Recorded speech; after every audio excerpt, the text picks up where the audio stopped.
Well, hello there, and welcome to Kubby TV.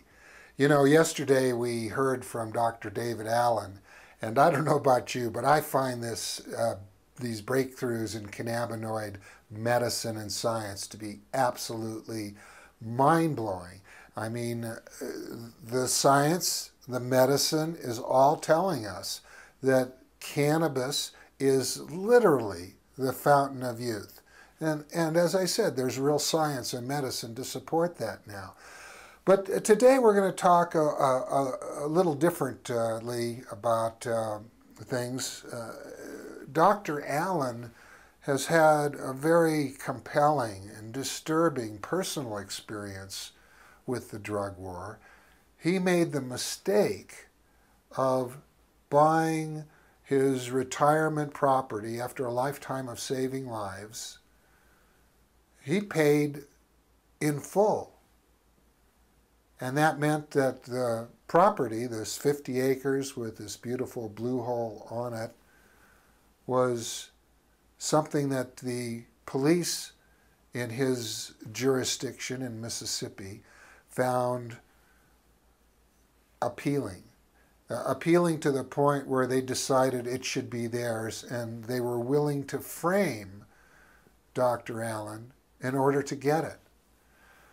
So the first thing that Dr. Allen really knew about this was when he was approached in California and told that there was a warrant for his arrest back in Mississippi. And at that point, he was hogtied and thrown in the back of a SUV between the back seat and the rear doors, and he rode like that all the way back to Mississippi. And that was just the beginning of his nightmare, because the police were determined to demonize him and make everyone else believe that he was a demon so that they could get that property. Now, I know that sounds a little difficult to believe. I mean, we don't want to believe that police are that calculating and that they would do something this horrible to a heart surgeon. But these facts have all come out in the public record, and the sheriff is now under indictment for something like 30 felonies.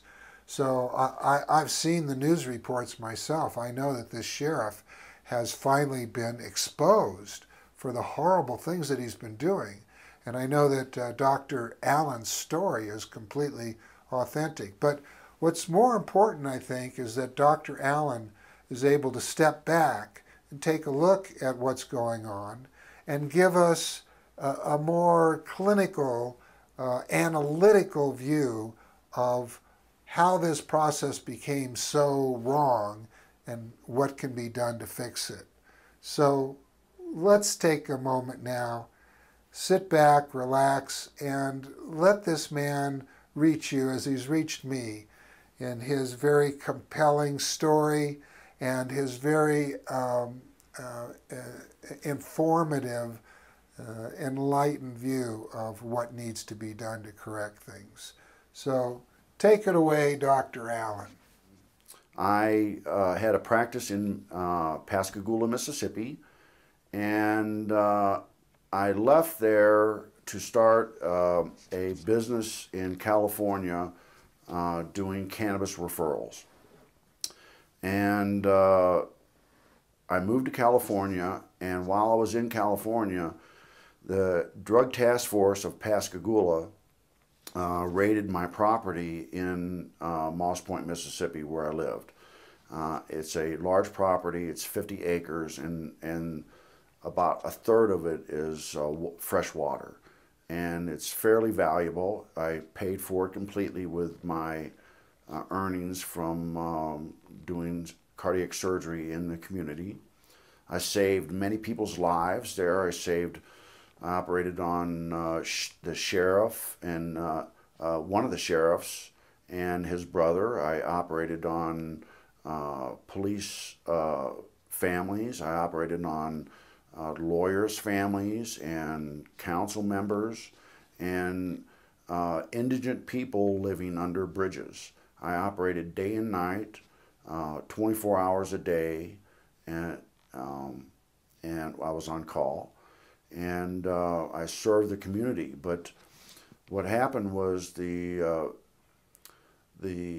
drug task force targeted my property for reason of property seizure.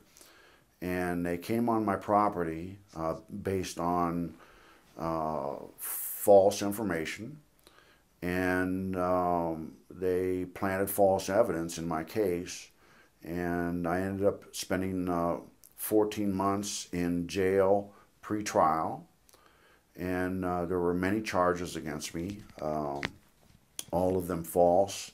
And when I did go to trial, the judge threw out 4 of the 6 felony charges as having no basis. The jury found me not guilty. The vote was 11-1 on one charge and 7-5 on the other charge, and so the case was dismissed. And about 9 months later, they gave me my property back. I believe I'm the only person in history ever to receive my property back after police seizure.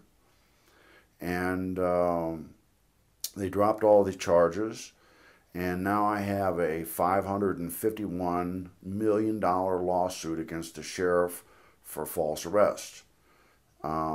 It became since my arrest and trial, a lot of information has come out about the sheriff's wrongdoings, and he was just arrested about a week ago with 31 counts, 29 felonies of falsifying evidence in cases and targeting people for political reasons, and a bunch of other charges. And so I feel somewhat vindicated by that, and I believe that hopefully this will prevent others from having to go through what I went through, because when this happens to you, the police try to villainize you, and they try to make you look evil to the public. And they said that I was armed and dangerous, and they tried to villainize me. And they treated me very badly in prison, and had very bad conditions in there. And hopefully when this is over, I will be able to have some effect on the prison system to improve the conditions of prisoners in Mississippi. And so that's one of my goals, is to try to help the prisoners that have been abused by this system. Since all of this has happened to me, I've done a lot of study about the drug war, and there's a lot of information about things, and it's really hard to assimilate all this information and to come to a conclusion of what's really happening to our society. And from my standpoint, I think it kind of boils down to the government has made capturing marijuana users and seizing their property such a priority that they actually give money out to drug task force to do this. And the drug task force are able to seize property before you go to court. So they just make the accusation, they seize your property, and really what this means is you can't really own property in the United States without fear of unjust seizure. And so this law that allows the police to seize the property prior to court conviction is a law against human nature. This law, I believe, corrupted this sheriff. I believe that he started this drug task force probably with good intent, and this ability to seize property gave him powers that were not meant for the Constitution. It was not meant for the police to be the judge and jury in the squad car out in the field. And so it gave this man special powers. And what happened was there was a shooting in the drug task force. And normally a sheriff would have said, oh, it's a shooting, we have to have an internal investigation. But what happened was the sheriff was making money on this drug task force. And he decided it wasn't a good idea to let this knowledge out, and he tried to hide this information. And the truth always comes out. And so when he hid this information, it was clear to others that really what he was doing was highly illegal. And so he's being charged with 31 counts. That is a small portion of the reality of the criminal wrongdoings this man has done. And he attacked me and my family, and he's forever changed my family. And I'm lucky to have survived, and I thank God for my survival. The Byrne grant that allows these sheriffs to start the drug task force, combined with the law that allows the sheriff to seize property, make an irresistible urge for people to lie, to falsify evidence, and to charge people falsely for profit.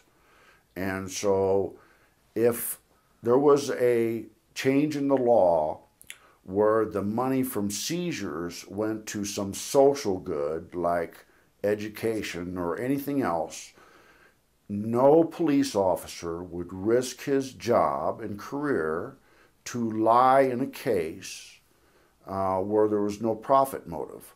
So I strongly suggest that all activists urge the people that make these rules to change the law so that these sheriffs aren't tempted by an irresistible urge.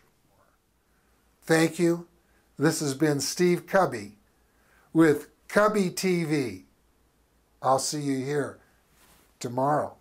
It's the proximity of what I hope to be, the weight so heavy where I stand, the indecision builds within my twisted